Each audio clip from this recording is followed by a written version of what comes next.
Whoa. I'm running short of words right now, but I cannot afford this because I have to speak. Thank you so much for all the love, for all the warmth. Thank you for accepting me. Thank you very much.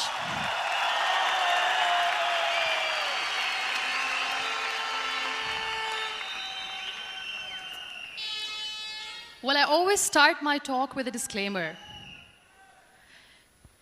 And that disclaimer is that I've never claimed to be a motivational speaker. Yes, I do speak, but I feel more like a storyteller because wherever I go, I share a story with everyone.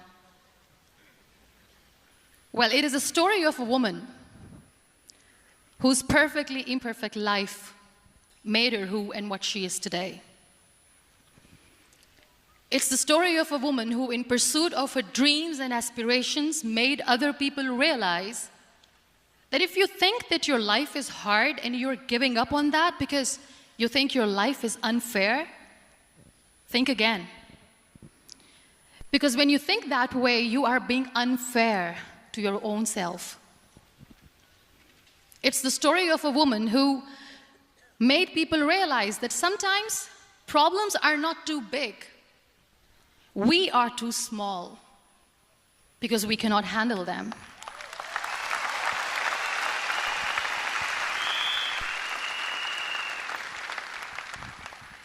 It is the story of a woman who with time realized that real happiness doesn't lie in success, money, fame. It lies within. Real happiness lies in gratitude. So I am here, and I'm going to share the story of that woman. That is my story. The story of gratitude.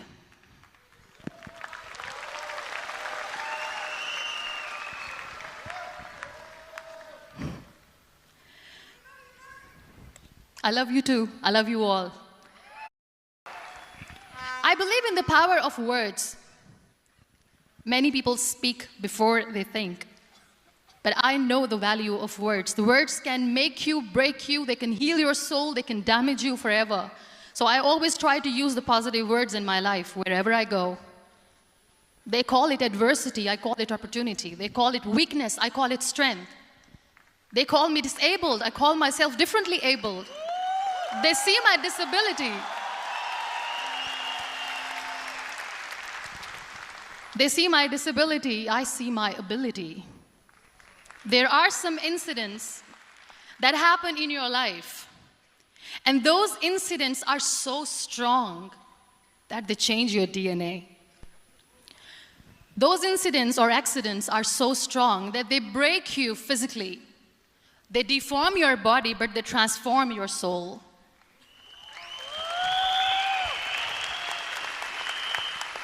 Those incidents break you, deform you, but they mold you into the best version of you. And the same thing happened to me. And I'm going to share what exactly happened to me. I was 18 years old when I got married. And this thing I'm sharing for the very first time on an international level.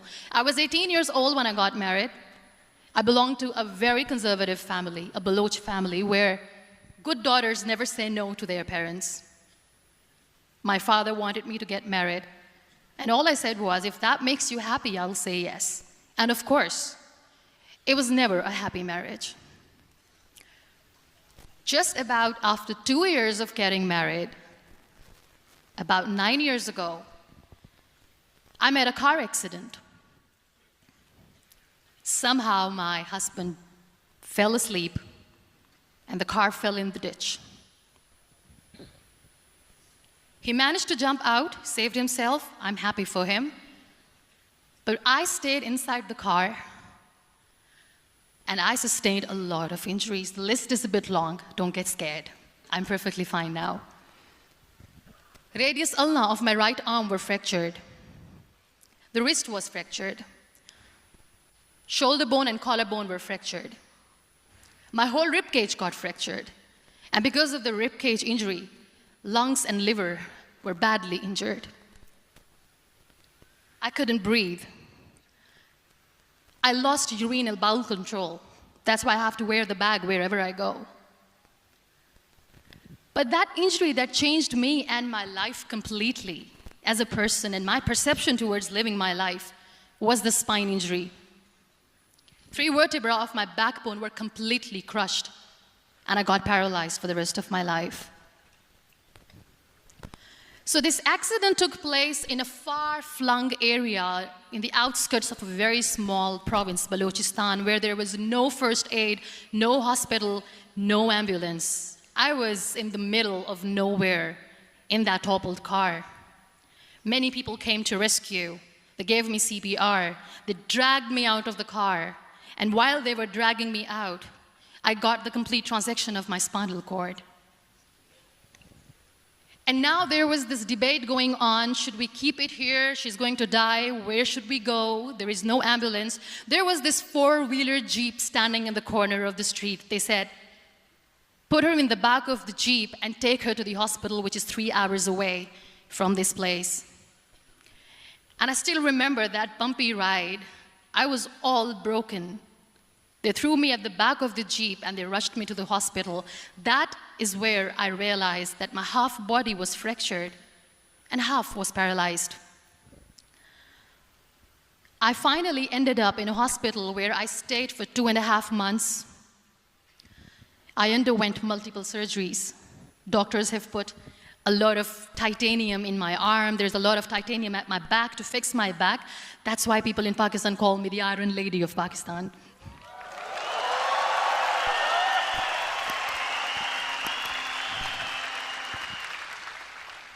Sometimes I wonder how easy it is for me to describe all this all over again.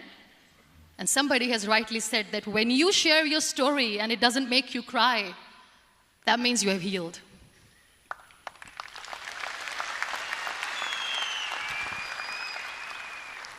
Those 2.5 months in the hospital were dreadful. I will not make up stories just to inspire you. I was at the verge of despair. One day, doctor came to me and he said, well, I heard that you wanted to be an artist, but you ended up being a housewife. I have a bad news for you. You won't be able to paint again because your wrist and your arm are so deformed, you won't be able to hold a pen again.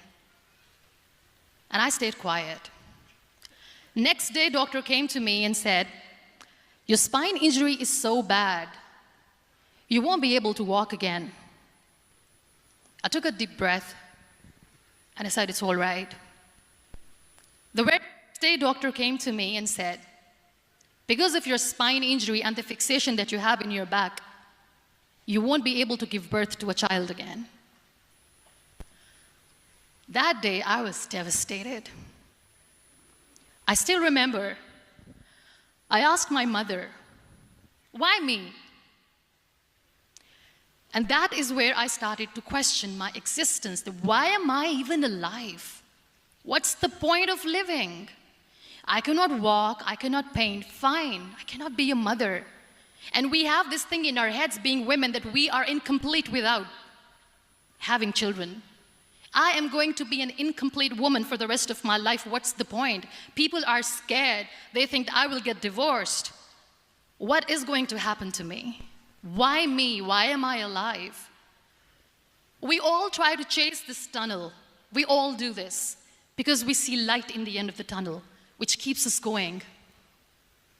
My dear friends, in my situation, there was a tunnel that I had to roll on, but there was no light.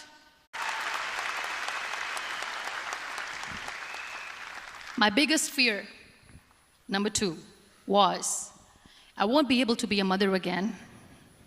And that was quite devastating for me. But then I realized there are so many children in the world, all they want is acceptance. So there is no point of crying, just go and adopt one. And that's what I did.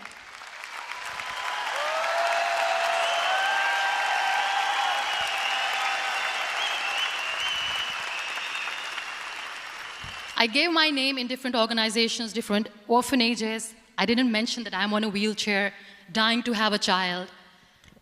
So I just told them that this is muniba mazari and she wants to adopt a boy or girl whatsoever, but I want to adopt a kid. And I waited patiently. 2 years later, I got this call from a very small city in Pakistan. I got a call and they said, "Are you Muniba Mazari? There is a baby boy, and would you like to adopt?" And when I say yes, I could literally feel the labor pain. I said, yes, yes, I am going to adopt him. I am coming to take him home.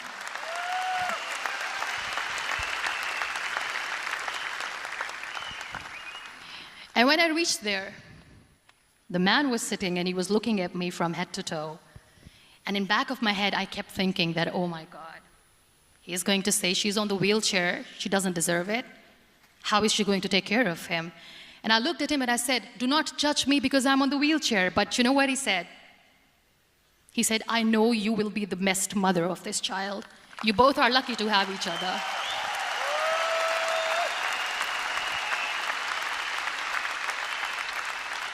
And that day, Niall was 2 days old, and today he's 6.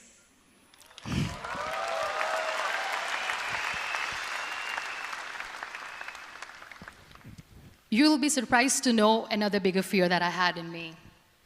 It was facing people. I used to hide myself from people. When I was on bed for 2 years, I used to keep the door closed. I used to pretend that I'm not going to meet anyone, tell them that I'm sleeping. You know why? Because I couldn't stand that sympathy that they had for me. They used to treat me like a patient.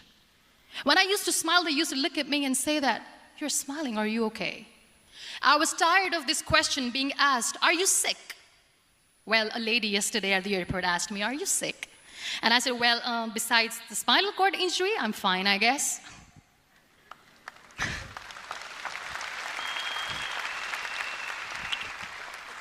But those are really cute questions. They never used to feel cute when I was on the bed. So I used to hide myself from people, knowing that, oh my God, I'm not going to see that sympathy in their eyes. It's all right. And today I'm here speaking to all these amazing people because I have overcome the fear.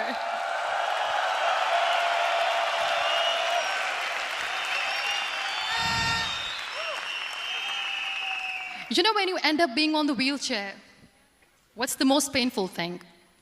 That's another fear that people on the wheelchair, or the people who are differently abled, have in their hearts, but they never share. I'll share that with you. The lack of acceptance. People think that they will not be accepted by the people because we, in the world of perfect people, are imperfects. So I decided that instead of starting an NGO for disability awareness, which I know will not help anyone, I started to appear more in public. I started to paint. I always wanted to. I have done a lot of exhibitions. I'm Pakistan's first wheelchair-bound artist. I have done a lot of modeling campaigns, different campaigns for brands like Toni and Guy.